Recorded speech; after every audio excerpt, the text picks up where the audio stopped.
apalagi terhadap kelompok lansia. Saya harus katakan bahwa lansia ini sangat beresiko.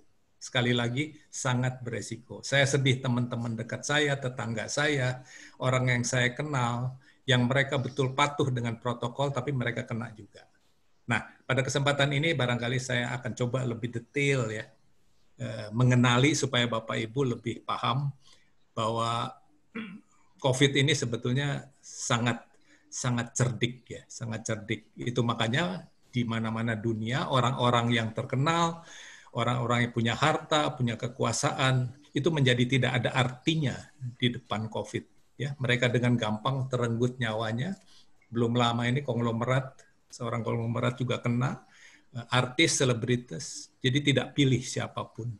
Jadi saya harus katakan bahwa nasib kesehatan kita sampai terkena atau tidak COVID itu tergantung kita masing-masing. Tidak ditentukan oleh seberapa ketat pemerintah, seberapa baik layanan kesehatan, tapi kalau kita kurang waspada, ya saya katakan waspada bukan takut ya. Yang salah itu takut, tapi kita harus lebih waspada kalau kita tahu banyak. Mungkin yang kita tahu belum terlalu banyak tentang COVID.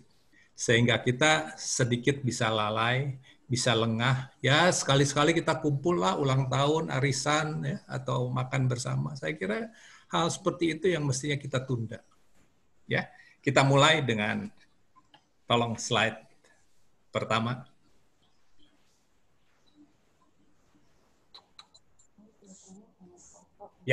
Ya, ini judul yang saya usulkan, Kiat Lansia Meredam Ancaman COVID-19. Untuk itu kita mulai dengan bicara COVID itu seperti apa. Ya, jadi yang barangkali Bapak Ibu Saudara belum sepenuhnya pahami atau ketahui adalah bahwa virus ini bukan saja droplet. Jadi pada awalnya dulu dikatakan penularan virus ini dengan droplet, artinya percikan ludah. Percikan liur itu paling jauh 2 meter. Jadi kalau kita tidak pakai masker, kita ngobrol sama orang yang positif membawa virus 2 meter, kita kena. Itu dulu. Belakangan dan WHO baru 1 bulan lalu mengakui bahwa ternyata kalau kita lihat di gambar, ya, kalau hanya droplet, ya, itu cuma memang 1,5 meter kita bernafas. Ini gambar orang yang dia ada virus di mulutnya, di hidungnya. Dia bernafas saja, itu 1,5 meter virus itu akan jatuh dengan gaya beratnya jatuh ke lantai. 1,5 meter. Ya. Kalau dia bersin, ya, itu bisa sampai lebih 6 meter. Kalau dia tidak pakai masker. Ya. Dia batuk, itu bisa 2 meter. Ya. Jadi artinya apa? Orang yang tidak pakai masker dan dia membawa virus, di sekitar dia, lantainya itu, lantai di sekitar orang tidak pakai masker dan dia positif membawa virus, itu 1,5 meter dari dia, lantainya penuh dengan COVID. 2 meter dari sekitar dia, itu penuh juga dengan COVID kalau dia batuk-batuk. Atau dia bersin, itu sejauh radius 6 meter, itu lantai penuh.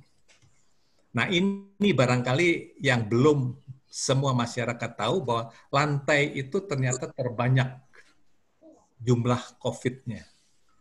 Itu juga alasan kenapa di rumah sakit, di Wuhan dulu, pertama kali COVID ditemukan, itu lantai rumah sakit, itu betul-betul banjir dengan virus. Tanpa bisa kita lihat. Jadi orang yang menginjakan kaki di sekitar rumah sakit, atau di sekitar orang yang tidak pakai masker, dan kita tahu sekarang di luar rumah, itu kan banyak orang-orang yang kita tidak tahu dia bawa virus atau tidak, tapi kalau dia nafas saja, itu virusnya udah menyebar sekitar 1,5 meter dia. Kalau kita di terminal, di stasiun, atau di mall, kita berdekatan dengan orang yang tidak pakai masker dan dia positif membawa virusnya, 1,5 meter dari dia kita akan terpapar. Kita akan tertular. Jadi begitu bahayanya orang tidak pakai masker kalau dia ternyata membawa virus COVID. Nah, yang lebih menakutkan bukan saja droplet, tetapi yang disebut aerosols. Ya, kita lihat aerosols. Aerosol itu serbuk-serbuk dari yang keluar dari mulut dan hidung, yang lebih halus ukurannya dari sekedar percikan ludah. Ya, yang tadi kita ceritakan itu percikan ludah, droplet. Tapi ternyata ada serbuk yang bisa melayang di udara, yang ukurannya sangat kecil, kurang dari 10 mikron, dan dia bisa lebih dari 10 meter. Bukan saja jauhnya, tapi berterbangan bisa 2-3 meter di udara. Nah, ini yang sangat berbahaya. Ini yang menentukan mengapa kalau kita beribadah, mengapa kalau kita kumpul di ruangan tertutup, di bar, di restoran, ya, di gym, ya, kalau latihan gym misalnya, itu menjadi sangat berbahaya karena aerosol ini, termasuk kalau di pesawat udara. Karena aerosol ini bisa lebih dari 10 meter kalau orang itu tidak pakai masker. Ya. Nanti kita akan cerita bagaimana kalau pakai masker. Jadi aerosol ini yang barangkali masyarakat kebanyakan kurang memahami sehingga tidak menghayati, sekali-sekali kita buka ya, masker kita waktu kita makan, waktu kita ngobrol. Masyarakat kita cenderung suka ngobrol. Ya. Dokter-dokter, kenapa tenaga kesehatan di Indonesia banyak sekali jadi korban? Saya menduga alat pelindung dirinya itu bagus, ketat, ya, topi, ya, masker, kacamata, pakaian itu ketat. Tapi begitu dia istirahat berarti buka masker, makan bersama, mengobrol, di situ penularan terjadi. Kenapa bisa penularan? Virus COVID-nya itu udah nempel di bajunya, nempel di tangan, sarung tangannya, nempel di seluruh badan. Nah, ketika dia buka, itu berterbangan itu COVID-nya. Jadi apalagi ngobrol. Ketika ngobrol, dibuka maskernya, jadi virus yang berterbangan dari sarung tangan, dari pakaian, itu terhirup oleh masing-masing yang ketika itu makan bersama, ngobrol bersama. Jadi tenaga kesehatan bukan waktu dia bekerja. Saya menduga itu pada saat dia beristirahat. Pada saat mereka duduk makan bersama, ngobrol, pada saat itu penularan terjadi. Begitu juga sekarang orang yang senang bersepeda.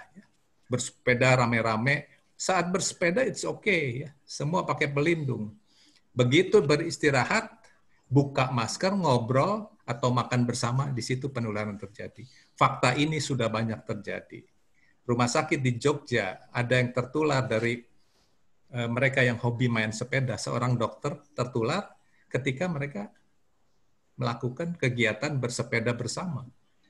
Jadi dianalisa ternyata penularan terjadi ketika mereka makan bersama. Jadi hati-hati makan bersama. Hati-hati berada di ruangan tertutup dengan aircon, dengan air AC, hati-hati. Karena aerosol ini berpotensi. Sehingga sekarang itu dilarang, ya. Di ruangan tertutup ada pesta, ada kumpul arisan, di gym, ya, di bar, di gedung bioskop, itu tempat-tempat